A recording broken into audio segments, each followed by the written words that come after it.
Mr. Yes, bakit probinsyudad ang tawag sa Taguig City? Pwede naman nating tawagin tong global city. Bakit pa natin kailangan isama ang salitang probinsya? Pwede namang global city na lang. Bakit tayo tinawag na probinsyudad ay dahil sa kadahilan ng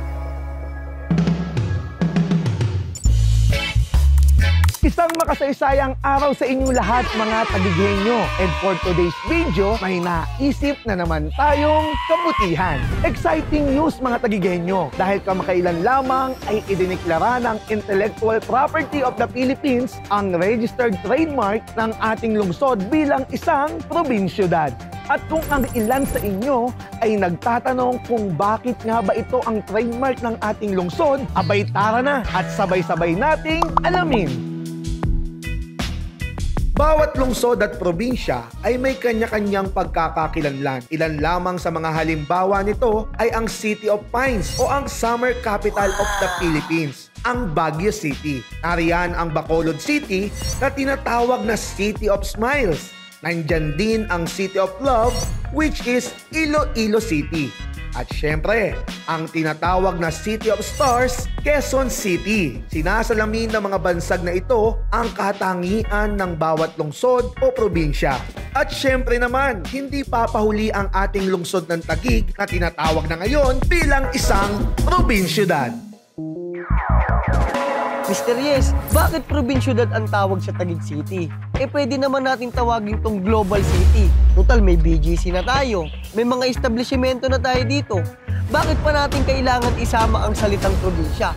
Pwede namang global city na lang. Alam mo, Marches, napakaganda ng katanungan mo. Pero kung bakit tayo tinawag na probinsyudad ay dahil sa kadahilan ng ang lungsod ng Taguig ay isa sa highly urbanized city sa Metro Manila. Nakilala ito dahil sa kanyang dual identity and a balance between modernization and tradition, advancement and the environment. Sa kabila ng pagpapausbong ng komersyalismo at nagtataasang mga gusali sa sentro ay ang pagyakap at pagmamahal sa kultura at pagbibigay halaga sa mga mangingisda at magsasaka na siyang pinanggalingan ng pangalan ng lungsod na bilang mga taga-giik o rice treasures ay tinawag itong Taguig. Ngayon alam ko na kung bakit tayo tinawag na probinsyudad. Dahil bukod sa pag-unlad at modernisasyon, pinapahalagahan pa rin natin ang kultura at agrikultura ng ating bayan. Tama ka dyan, Marches. Tandaan natin na walang masama sa pag-unlad ng isang bayan. Subalit datapwat, wag din nating kalilimutan ang kasaysayan na siyang ating pinagmulan. Sabi nga ng isang barangay dito sa ating lungsod ng Taguig na ang napalingon sa lumipas ay may magandang bukas. Ito rin ay binobuo ng iba't ibang atraksyon including man-made, historical and cultural na siyang umaakit sa turismo at siyang nagpapalakas ng ekonomiya nito. Ilan lamang dyan ay ang mga heritage attractions tulad ng Napindan Lighthouse in Laguna de Bay, Lumang Simboryo, Lamba ng Kawayan, Libingan ng mga Bayani, World War II Museum, Old Houses and Plazas, and Minor Basilica and Archdiocesan Shrine of St. Anne.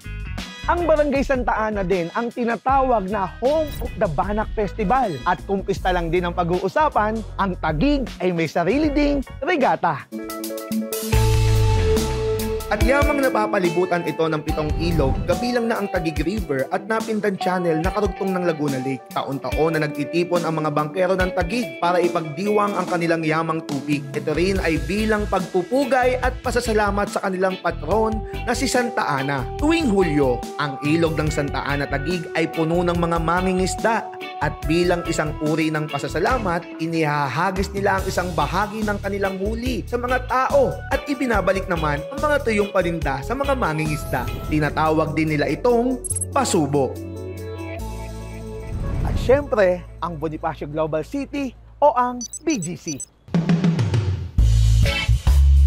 A world-class residential and business center na tinatawag ding Child of the 21st Century. a modern wonder of contemporary living, populated by great minds and passionate hearts. Matatawag din itong isa sa pinakamatagumpay na distrito ng negosyo sa Pilipinas. Kasalukuyan, itong tahanan ng maraming modernong pasilidad at mga gusaling tanggapan. Sa kabila ng nagtataas ang mga gusali, binibigyang pansin at halaga din ng BGC ang sining at kultura.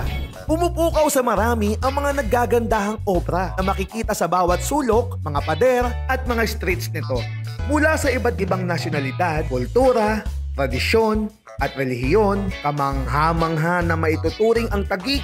Kagaya na lang ng popular nitong Tipas Hopia, ang Taguig ay puno ng iba't ibang lasa o flavor. Kaya't aming taus-pusong pasasalamat sa pamahalaang lungsod ng Taguig, headed by Mayor Lani Cayetano, sa iyong pagmamahal, pag-aaruga, pag-ibig sa ating minamahal na probinsyudad. Oh, sana malinaw na sa atin ang detalye kung bakit tayo tinawag na probinsyudad. Oh, Mr. Yes, napakalinaw na sa akin ng lahat. Mabuti naman kung ganon. O paano mga Tagighenyo? Muli, ako si Mr. Yes TV. At ako si Maxis TV. At magsama-sama ulit tayo sa susunod na episode dito lang sa Tagighenyo!